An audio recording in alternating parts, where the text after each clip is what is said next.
वजूद जन से है तस्वीर कायनात में रंग, इसी के साज से है जिंदगी का सोज़े दुरूद।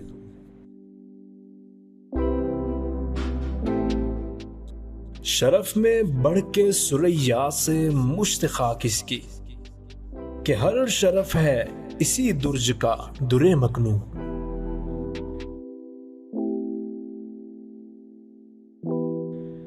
मकाले माते फला तू न लिख सकी, लेकिन इसी के शोले से टूटा शरारे अफलातून।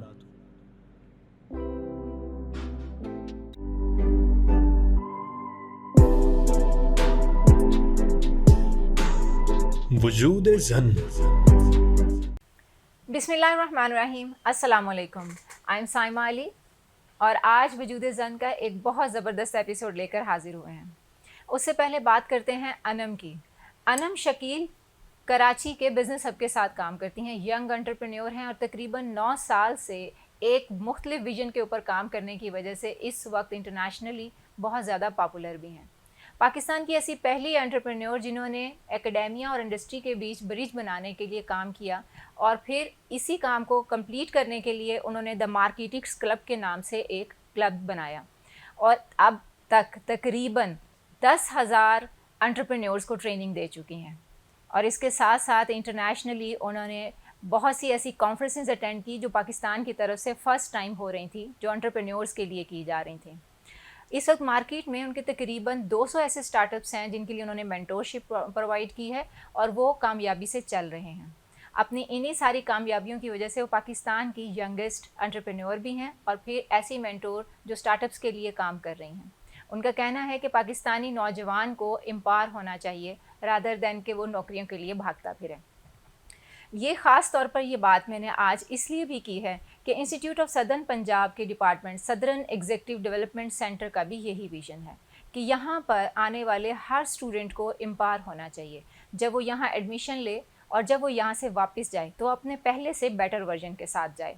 और इस सिलसिले में जब ये डिपार्टमेंट बना तो इसके पायनियर्स में शामिल थी हमारे साथ आज की गेस्ट। वो इस वक्त एग्जीक्यूटिव स्टूडेंट फोरम की हेड भी हैं और इंस्टीट्यूट ऑफ सदर्न पंजाब के सदर्न एग्जीक्यूटिव डेवलपमेंट सेंटर की ट्रेनर भी हैं और इसी तरह मेंटोरशिप प्रोवाइड कर रही हैं यहाँ के स्टूडेंट्स को भी। मैं बात कर रही हूँ आज हमारी बहुत ही खूबसूरत गेस्ट माविश रिजवी की। Welcome Mavish. Thank you Saima, thank you for such a lovely introduction. और जो खूबसूरत कह के आपने मुझे मजीद एक एनर्जी मेरे अंदर वापस आ गई। Thank you for having me. Every women are pretty. Actually ये मुझे खुद हमेशा लगता है और मैंने ये बात अतीको ऑडो से सीखी थी बहुत बचपन में, उसके जब उसने अपना ब्रांड लॉन्च किया था। एनी हाउ, हम आगे बढ़ते हैं। हमारे प्रोग्राम का जो मकसद है वो ये है कि यहाँ पर इंस्टीट्यूट ऑफ सदर्न पंजाब में काम करने वाली ख़वातीन जितने फैकल्टी मेंबर्स हैं या किसी भी शोबे में जो काम कर रही हैं, हम उनको यानी कि अपने उन स्टार्स को लेकर आएँ सामने, जिससे पता चले कि वो इतने ज़बरदस्त काम कर रही हैं, तभी तो वो ISP का हिस्सा हैं। बिल्कुल। और यहाँ पे बहुत सारे स्टार्स हैं, चाहे वो स्टूडेंट्स हैं, चाहे वो फैकल्टी हैं, चाहे वो मैनेजमेंट है। तो ISP का जो है उसमें बहुत बड़ा किरदार है। और साउथ पंजाब में इतनी सारी अपॉर्चुनिटीज़ होना, मैं कहती हूँ किसी भी इस चीज़ को इतना अप्रिशिएट करना चाहिए, प्रमोट करना चाहिए, क्योंकि यहाँ का जो स्टूडेंट है ना, ये डायलेमा आपको भी पता है कि यहाँ का स्टूडेंट बहुत शाय है। इसी वजह से जो इतनी सारी अपॉर्चुनिटीज़ प्रोवाइड की गई हैं। और एक और चीज़ जो आप बताना भूल गई और मैं चाहूँगी कि मैं यहाँ पे मेंशन करूँ कि मैं इस इंस्टीट्यूट से, इस इदारे से पढ़ा भी है, क्योंकि इसको मैंने लिंक करना था अभी। अच्छा। कि जिस तरह मैंने अनम की बात की स्टार्ट में कि वो यूथ एंटरप्रेन्योरशिप पे काम कर रही है, तो इंस्टीट्यूट ऑफ सदर्न पंजाब भी अपने पास यहाँ पे जो स्टूडेंट्स अच्छे ग्रेड से पास आउट होते हैं या फिर अपनी किसी भी एक्स्ट्रा ऑर्डनरी अपॉर्चुनिटी के साथ यहाँ पे मौजूद होते हैं, किसी स्किल के साथ, तो ये उनको प्रोवाइड करते हैं। क्योंकि इंस्टीट्यूट ऑफ सदर्न पंजाब का भी यही विजन है कि यहाँ जो मौजूद यूथ है उनके लिए अपॉर्चुनिटीज़ होनी चाहिए। तो Mavish Rizvi one of them, जो इन्होंने यहीं पे ही स्टडी किया और फिर इसी इदारे को सर्व करना, ये अपनी खुशी से या ये कि अपॉर्चुनिटी थी तो ठीक है, सबसे पहले यही नहीं, मैंने यहाँ पे जब पढ़ा तो मुझे यहाँ पे बहुत सारी ऐसी चीज़ें नज़र आई। मैं APS की पढ़ी हुई, आर्मी पब्लिक स्कूल की, तो वहाँ पे बहुत ज़्यादा डिसिप्लिन का ख्याल रखा जाता है। और जो बच्चा इतना पैम्पर्ड स्कूल से पढ़ा हुआ हो ना, तो उसका एक तो पैम्पर्ड स्कूल, फिर दूसरा जब हमें हमारा विजन बनाया जाता है, ऐसे स्कूल में बेस बन रही होती है, तो हमें बहुत सारी डिसीजन मेकिंग और ये सारी चीज़ें आ गई होती हैं। तो जब मैंने इंस्टीट्यूट ऑफ सदर्न पंजाब में एडमिशन लिया था एज स्टूडेंट, तो यहाँ पे मैंने बहुत सारी ऐसी चीज़ें देखी, ऐसे इवेंट्स देखे, ऐसी अपॉर्चुनिटीज़ देखी जिसमें मुझे लगा कि yes this is the right place जिसको मैं ढूंढ रही हूँ असल में। तो इस वजह से मैंने फिर यहाँ पे, जब मुझे मेरा 3rd सेमेस्टर था मेरा मास्टर्स का ही MBA का, तो मेरा यहाँ पे एज एम्प्लॉय में यहाँ से तब से मैं यहाँ पे हूँ। सही। तो पहले तो ये कि बचपन में शाय थी या? बहुत ज़्यादा। अच्छा। I was a very shy student. और कभी कोई स्पोर्ट्स या ऐसी कोई चीज़, को करिकुलर एक्टिविटीज़ या एक्स्ट्रा करिकुलर एक्टिविटीज़ कुछ भी स्कूल में, कॉलेज में? मेरे फादर का इसमें बड़ा रोल है।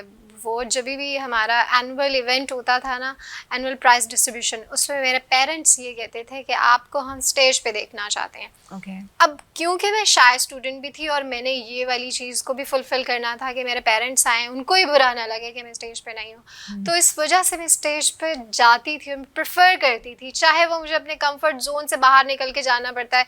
क्योंकि आपको भी पता है, जो शाय स्टूडेंट है ना, उसको ऑडियंस फेस करना कितना मुश्किल होता है।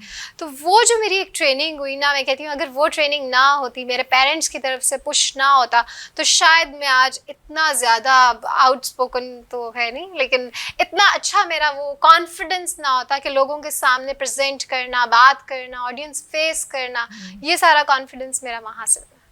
माविश की बहुत सारी खूबियाँ हैं, ये होस्ट हैं और इस वक्त एक और मीडिया के चैनल के साथ भी काम कर रही हैं। लेकिन एक चीज़ अक्सर हम लोग सोच रहे हैं कि बहुत सारे लोग कहते हैं, जैसे आप कह रहे हैं कि हम फेस नहीं कर सकते थे और ऑडियंस फेस नहीं कर सकते थे, पब्लिक डीलिंग नहीं कर सकते, तो फिर बाद में वो एक बहुत ही बोल्ड किस्म के काम में मौजूद होते हैं। तो ये ट्रांसफॉर्मेशन कैसे हुई? अच्छा, ये ट्रांसफॉर्मेशन ना, हम क्योंकि एक जैसे लोग हैं, हम एक जैसे लोगों से मिल रहे होते हैं, हम एक फील्ड में ऐसे हैं, हर कोई जब पैदा होता है ना, वो कॉन्फिडेंस लेके पैदा नहीं होता। चाहे आप बड़े से बड़े घर उठा के देख लें, बड़े से बड़े पब्लिक स्पीकर्स देख रहे हैं, बड़े से बड़े पॉलिटिशियंस देख लें, कुछ पॉलिटिशियंस ऐसे हैं जो आज तक भी स्टेज पे बोलना उनको नहीं आता। हालांकि उनकी कैंपेन में क्या होता है कि उन्होंने कन्विंस करना है, उनकी कन्विंसिंग पावर नहीं होती। हालांकि वो ऐसे घर में पैदा होते हैं जहाँ पे बोलना लाजमी होता है। तो हर कोई कॉन्फिडेंस लेके पैदा नहीं होता। मेरा यहाँ पे ये पॉइंट है कि अगर आप, लेकिन आपकी कोई ना कोई रोल मॉडल या आपका कोई ना कोई इंस्पिरेशन होना लाजमी है, ताकि आप उसको देख के लर्न करें। तो आपकी कौन? मेरी इंस्पिरेशन, मेरे बहुत सारे टीचर्स हैं, मेरी स्कूल टीचर्स हैं, जिनको हम जब छोटे होते हैं ना, सारे हम टीचर खेलते होते हैं, तो वहाँ पे जो है ना, अगर लकीली अगर आपको अच्छे टीचर्स मिल जाएं, टीचर अच्छे ही होते हैं जिनके साथ आपका बॉन्ड अच्छा बन जाए, जिसकी आपको समझ आना शुरू हो जाए। तो वहाँ पे मेरी एक उर्दू की टीचर थी, एक इंग्लिश की टीचर थी, जिनकी वजह से ना मैंने अपने आप को उनकी जगह पहले मैं रखती थी कि ये बोलती हैं तो मैं क्यों नहीं बोल सकती, और मैं इनकी जगह पे हूँ तो मैं कैसे बोलूँगी। तो ये जो इंस्पिरेशन या रोल मॉडल है ना, ये बहुत ज़रूरी है हमारी ज़िंदगी में। तो गेम्स वगैरह खेलती थी आप?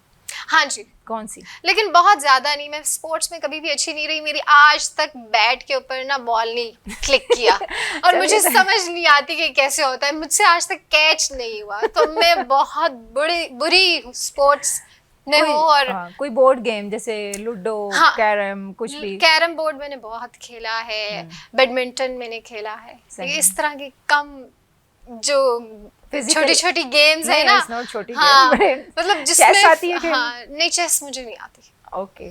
अच्छा, चलें, अब मुझे ये बताएं कि बचपन तो आपका शरारतों में वैसे गुजरा, जिस तरह आपने कहा शाय थी, लेकिन वो एक स्कूल का या कॉलेज का एनवायरनमेंट अलग होता है। बहन भाइयों में बंदा मैं बिल्कुल शरारती नहीं थी। नहीं थी?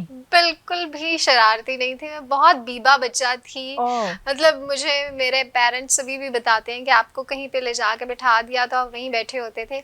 हाँ, मेरे भाई वगैरह क्योंकि मुझे छेड़ते थे, और मेरे 4 भाई हैं मेरे, और 2 हम और बहनें हैं। माशाल्लाह से हम 7 बहन भाई हैं, तो वेरी बिग नंबर।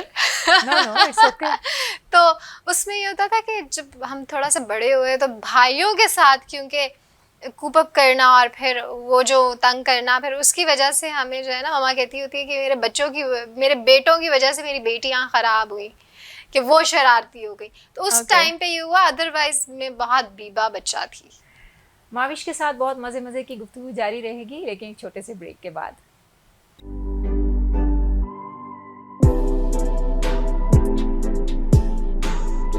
वजूद ज़न।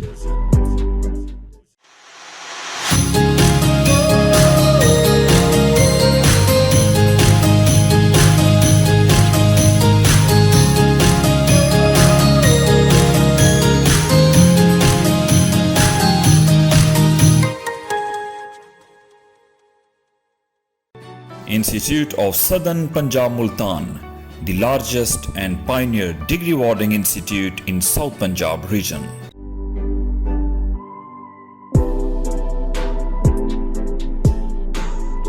वजूद ज़न। वेलकम बैक नाजरीन, हमारे साथ मौजूद हैं आज माविश रिजवी। मैं माविश, आपसे क्वेश्चन एक ये है कि बिजनेस एडमिनिस्ट्रेशन पढ़ने का फैसला आपका अपना था? बिल्कुल जाती। ओके या किसी ने, जैसे भाई पढ़े हैं या नहीं। हाँ, इससे पहले मेरे घर में किसी ने भी बिजनेस एडमिनिस्ट्रेशन नहीं किया। अच्छा, क्या वजह? इसमें भी कोई इंस्पिरेशन थी? इंस्पिरेशन नहीं, शायद खुद डिसीजन लिया, बहुत सारी चीज़ें स्टडी की। स्टडी करने के बाद मुझे ऐसा लगा कि मुझे इस फील्ड में जाना चाहिए। ओके, तो फिर बिजनेस पढ़ने के बाद बिजनेस एडमिनिस्ट्रेशन की किसी चीज़ को ज्वाइन नहीं किया और आपने बिल्कुल ही एक अलग मीडियम? अच्छा, बिजनेस एडमिनिस्ट्रेशन में ना मैनेजरियल स्किल्स भी पढ़ाई जाती हैं, एग्जीक्यूटिव आपने कहीं पे एम्प्लॉय हैं आप, वो सारी चीजें भी समझाई जाती हैं। आपने अपना बिजनेस करना है वो भी समझाया जाता है। जरूरी नहीं बंदा बिजनेस करे, वो उससे पढ़ के अच्छा एम्प्लॉय भी बन सकता है। एम्प्लॉय भी बन सकता है। तो उसमें जो है ना, ये एक बड़ा मिसकंसेप्शन है कि आपने मैस कम्युनिकेशन करना है तो आपकी फील्ड वही हो तो रेलेवेंट हो तो बहुत अच्छा है। लेकिन अगर रेलेवेंट है, इसमें कोई ऐसी बात नहीं है, इसमें कोई स्ट्रेसफुल बात नहीं है, आपको गुनाह नहीं कर रहे। ये चीज़ असल में करियर काउंसलिंग की ना स्टूडेंट्स को बहुत कमी है, गैप बहुत ज़्यादा है, जिसमें उनको ये समझाया नहीं जाता। वो अब जैसे आपने मुझसे ये क्वेश्चन किया कि बिजनेस एडमिनिस्ट्रेशन आपका जो मेजर था, उसके बाद आपको उसी में परसू करना चाहिए था। इसमें मेरा मेजर HR था, ह्यूमन रिसोर्स। तो अब इसी तरह से मास कम्युनिकेशन के स्टूडेंट, जब वो बच्चे इसी फील्ड में जाके सिर्फ एक ही फील्ड को टैप करते हैं ना, एक ही मार्केट को टैप करते हैं, उनके पास अपॉर्चुनिटीज बहुत कम होती हैं। अगर वो बहुत सारी मार्केट को देख के स्टडी करके और वो ये देखें कि हम वहाँ पे भी फिट इन हो सकते हैं, लेकिन उनका इंटरेस्ट होना बहुत ज़रूरी है। आपकी पर्सनैलिटी टाइप जो है, मेरी पर्सनैलिटी टाइप ये है कि मैं टेबल पे बैठ के काम नहीं कर सकती, मैं क्रिएटिव हूँ, मुझे भाग दौड़ के काम करना पसंद है, मैं डेटा एंट्री नहीं कर सकती, I am not good in it. तो मुझे अपना पर्सनैलिटी टाइप एक तो समझना बहुत ज़रूरी है, और फिर ये देखना कि अगली जॉब नेचर क्या है। इसीलिए कहते हैं कि जॉब डिस्क्रिप्शन जो है ना, आपको स्टडी करना अपने अकॉर्डिंग बहुत ज़रूरी है। तो अक्सर जो मीडिया के साथ जुड़े हुए लोग होते हैं ना, उनसे एक बहुत टिपिकल सा क्वेश्चन होता है कि इसकी घर से इजाज़त मिल गई थी आराम से? नहीं और जवाब भी यही होता है। बिल्कुल भी नहीं। मैंने स्टार्ट में रेडियो ज्वाइन किया, और रेडियो जब ज्वाइन किया तो मेरे घर में सिर्फ मेरी अम्मा को पता था और मेरी बहनों और कुछ भाइयों को, मतलब उसमें भी सब भाइयों को नहीं। तो उस टाइम मैं B.Com कर रही थी, और जब मेरे फादर को पता चला, उनको ऐसे पता चला कि वो कॉलेज आ गए। अब कॉलेज से क्योंकि मैं जाती थी अपना प्रोग्राम करने के लिए, तो उन्होंने कहा वो तो गई हुई है अपना प्रोग्राम करने के लिए। अब वहाँ पे तो चुप करके घर आ गए, और उसके बाद जो है फिर मम्मा को कहा। मम्मा तो क्योंकि मम्मा को पहले से पता था, तो फिर मम्मा की भी मेरे साथ जो है ना सही वाली धुलाई हुई। अच्छा, माएँ फिर बेचारी सुन लेती ना बच्चों की वजह से। लेकिन फिर उसके बाद जब मैंने ये देखा कि इसका ये इंटरेस्ट है, और ये फील्ड भी ऐसी कोई बुरी फील्ड नहीं है। हम जितना दूर किसी भी फील्ड से रहते हैं और दूर से सुनते हैं, अच्छे बुरे लोग हर जगह पे होते हैं। तो आप जितना करीब जिस भी प्रोफेशन के आते हैं, आपको अपने प्रोफेशन की इज्जत खुद करवानी होती है। आप रोल मॉडल होते हैं किसी भी प्रोफेशन में, चाहे आप टीचिंग करते हैं। टीचिंग बहुत मुकद्दस प्रोफेशन है और समझा जाता है, लेकिन यहाँ पे भी अच्छे बुरे लोग होते हैं। आप मीडिया में, वहाँ पे भी अच्छे बुरे लोग होते हैं। तो ये हमने खुद अपने आप को जो है ना संभाल के हर जगह रखना होता है। तो मतलब परमिशन नहीं मिली? वो तो रेडियो था, वहाँ स्क्रीन पे भी नहीं आ रहे थे। अभी तो आप स्क्रीन पर आ रही हैं। तो फिर उसके बाद बस समझ थोड़ा सा रास्ता खुल गया, फिर समझ गए कि बस हाँ सही है। अच्छा, अभी एक और शिफ्ट जो आया, आपने मॉडलिंग भी स्टार्ट की? हाँ, नहीं मॉडलिंग में एज प्रोफेशन नहीं कर रही। सही, लेकिन बीच में थोड़े चंक्स इस तरह तो उसके लिए फिर अगेन वही बात होती है कि घर से उन्होंने कहा रेडियो ठीक था, टीवी ठीक था, अब ये क्या है? ऐसा हुआ आपके साथ? अभी क्योंकि ये बहुत, मैंने कोई मैसिव लेवल पे इसको स्टार्ट नहीं किया, तो उसमें ना मुझे किसी किस्म के रिएक्शंस भी आना शुरू नहीं हुए। अच्छा, सही। एक क्वेश्चन जो मैं अक्सर अपने गेस्ट से करती हूँ ये है कि अभी तक की जितनी लाइफ गुजरी होती है, कहीं ना कहीं हमने कोई चैलेंज ऐसा फेस किया होता है जो हमें, क्योंकि वो अगर इस वक्त हम इतने स्ट्रांग नज़र आ रहे हैं ना, तो डैट मीन्स कि हमने कहीं ना कहीं इमोशनल ट्रॉमा से गुजर के इमोशनल इंटेलिजेंस सीखी है। तो ये कभी कोई ऐसा डिफ़िकल्ट टाइम आया ज़िंदगी में? औरत जितनी नाजुक है उससे ज़्यादा वो मजबूत है, ये मुझे तब पता चला।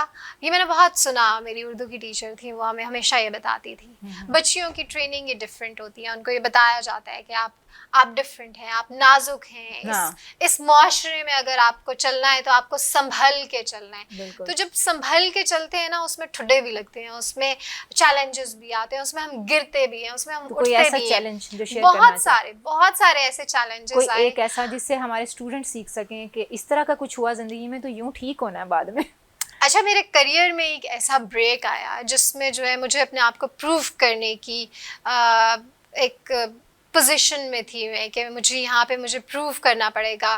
हालांकि मेरा काम उसमें हर्डल नहीं था, बहुत सारे और चैलेंजेस थे जिसकी वजह से, तो वहाँ से मैंने बहुत ज़्यादा सीखा। जब आपकी ज़िंदगी में चैलेंज आ जाता है ना कोई भी, और उसमें ये चैलेंज होता है कि आपने अपने आप को प्रूव करना है, तो वहाँ से आप बनना शुरू हो जाते हैं। मैं कहती हूँ हर एक की ज़िंदगी में वो डार्क मोमेंट आना चाहिए, क्योंकि जब डार्क मोमेंट आता है उसी वक्त हमें लाइट नज़र आना शुरू होती है, उसी वक्त हम दौड़ते हैं, लाइट ढूंढते हैं। तो वो जो एक सुराख होता है ना जहाँ से लाइट आ रही होती है, फिर वो सुराख की भी बड़ी वैल्यू होती है। अगर हम जिंदगी में रोशनी और रोशनी में बैठे हुए हैं तो वहां से एक तो हम बन नहीं रहे, सीख भी नहीं रहे, हम बन भी नहीं रहे, हम अपने आप को प्रूव नहीं कर पा रहे। हम जैसे हम वैसे ही रहेंगे।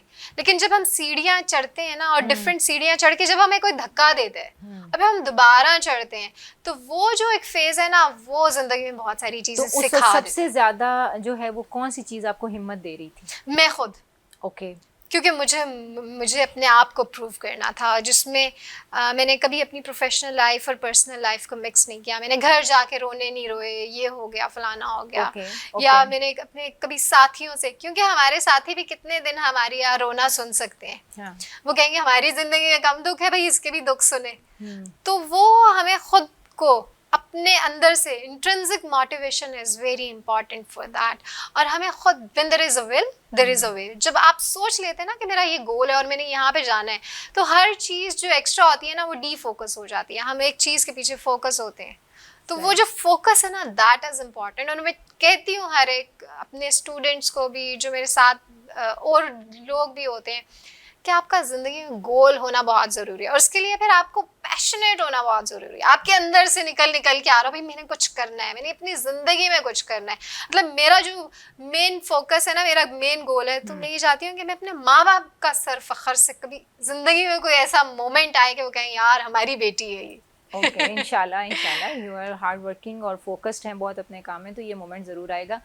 इससे आगे कभी एजुकेशन को परस्यू करने का सोचा, मतलब जैसे पीएचडी करनी है? हाँ, पीएचडी मुझे इसलिए करना है कि मुझे ना अपने नाम के साथ डॉक्टर लिखा हुआ बड़ा अच्छा साउंड करता है, डॉक्टर महाविश रिजवी। तो इस वजह से इंशाल्लाह मैंने पीएचडी लाजमी करनी है। अक्सर लोग मुझे कहते हैं कि आप जो है ना वो कर लें, होम्योपैथिक डॉक्टर बन जाए, ज्यादा पढ़ना नहीं पड़ता लेकिन डॉक्टर साथ लग जाता है। अच्छा, तो ये भी एक ऑप्शन है। तो ये मेरा जो मिशन है ना, वो डॉक्टर लिखवाना है। तो वो चाहे होम्यो हो या ओके, ठीक है, ये भी एक मिशन है। अच्छा, कोई एक क्वेश्चन जो बहुत ज़ाती से है ज़िंदगी में, कभी आपने ये सोचा, क्योंकि आपकी एज में अक्सर लोगों के पास जो इस वक्त सारा फैमिली और सोशल प्रेशर और पीयर प्रेशर होता है, होता है शादी कर लो yes, तो आप वो फेस कर रही होंगी।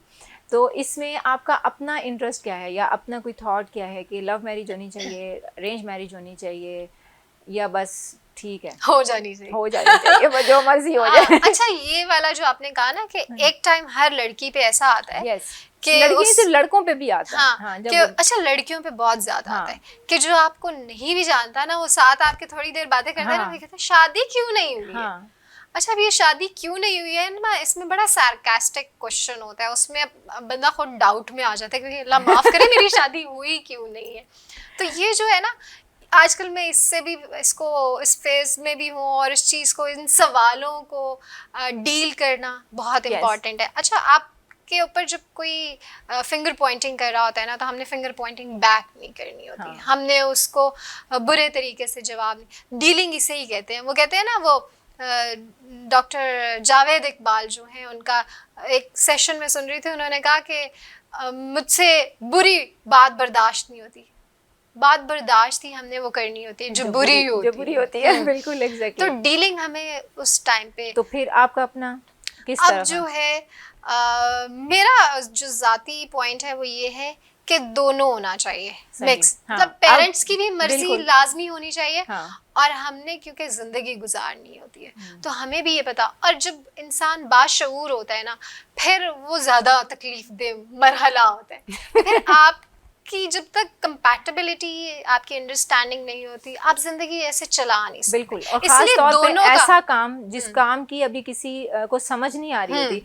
फर्ज करें जब मतलब मेरा जो ट्रेनिंग करियर है, जब मैं किसी को बताती थी मैं ट्रेनर हूँ, तो ये किसी को समझ ही नहीं आता था। आप किस चीज़ के ट्रेनर हैं? आप क्या पहला सवाल ये होता है। और फिर ये फील्ड आपके बिल्कुल क्लोज वंस को समझ आती है। मैं आपको सही बताऊँ, मेरी अम्मी को भी समझ नहीं आती। ऐसा ही है, मैं ये जान छुड़ाती हूँ कह के जी मैं टीचर हूँ। हाँ, ये एग्जैक्टली। अभी हमें तो वो जो करियर है आपका, उसके रिलेटेड जो काम है, वो जब तक समझना है, खास तौर पर लाइफ पार्टनर को, तो उसका समझना, उस काम को बहुत ज़रूरी है। आखिर में हमेशा से हमारा तो काम है, हम स्टूडेंट्स को मैसेजेस ही देते रहते हैं, लेकिन ये बहुत इंपॉर्टेंट मैसेज है, क्योंकि ये आपकी ज़ाती ज़िंदगी का कोई निचोड़ होगा जो अब तक जितना भी उतार चढ़ाव आपने ज़िंदगी में देखा होगा। तो कैमरा में आपने स्टूडेंट्स के लिए मैसेज दे। अच्छा जी, तमाम देखने वाले स्टूडेंट्स, मेरे प्यारे स्टूडेंट्स, ज़िंदगी में वो करें जिसको करके आपको मज़ा आता है। वो ना करें कि मेरे भाई ने कह दिया, मेरे अब्बू ने कह दिया, मुझे समझ नहीं आ रहा। आपको ये समझना बहुत ज़रूरी है, क्योंकि आपने किसी भी जगह पे अगर काम करना है, तो वो आपका भाई नहीं जाके काम करेगा, आपके अब्बा जी वहाँ जाके काम नहीं करेंगे, वो काम आपको ही करना है। तो आपको अपनी पर्सनैलिटी टाइप और जहाँ पे आप जॉब कर रहे हैं, उस जॉब की नेचर लाजमी पता होनी चाहिए। Thank you so much Mavish, it's really a pleasure to have you in my show. और यहाँ से जो बात पहुँच रही होती है, वो सबसे पहले ये कि हम द स्टार ऑफ ISP दिखा रहे हैं, और दूसरा स्टूडेंट्स के फेवरेट। I am honoured. Yes, no doubt ISP ने कुछ ये नहीं है कि चुन चुन के सितारे यहाँ जमा किए हैं, तभी ये कह कि शायद इतनी जगमगा रही है। Thank you so much again.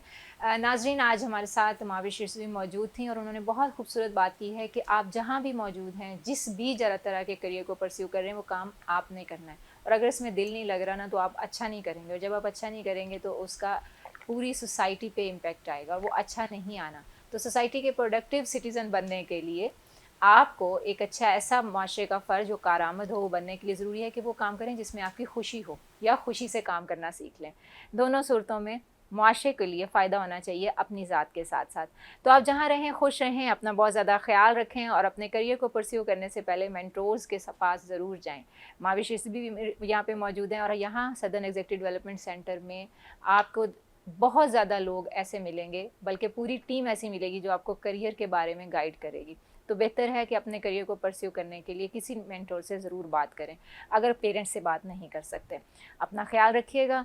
अगले वजूद ज़न तक के लिए इजाज़त दीजिए साइमा अली को। इंशाल्लाह फिर हाजिर होंगे। अल्लाह हाफिज़। पाकिस्तान जिंदाबाद, ISP पाइंदाबाद। वजूद ज़न से है तस्वीर कायनात में रंग, इसी के साज से है जिंदगी का सोज़े दुरूद।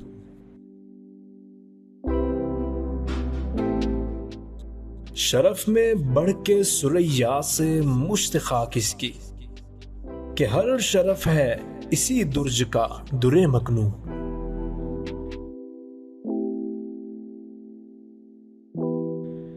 मकाले माते फला तू न लिख सकी, लेकिन इसी के शोले से टूटा शरारे अफलातून।